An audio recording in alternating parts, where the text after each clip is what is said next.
Tul seminar dwar ir-riformi fil-liġijiet ta' droga der li donnu hemm qbil ġenerali li l-ħabs mhux soluzzjoni għal vittmi ta' droga.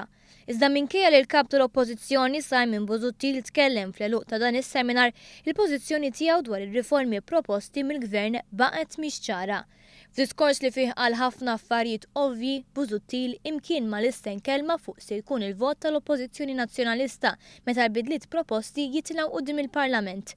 Fid-dawl ta' dan stennejna li jispiċċa s-seminar biex nistaqsu lil Busuttil għal pożizzjoni tiegħu. ZPN qiegħda tmexxi dan il-proċess ta' konsultazzjoni biex anki aħna nieħdu l-idejat, il-femiet mingħand kull min għandu interess dwar dan. Mitlub għal darboħra jgħid jekk għandux opinjoni personali dwar il-white paper ippreżentata mill-Gvern ix-xahar li għadda, Busuttil buġepek. White paper rajt anti?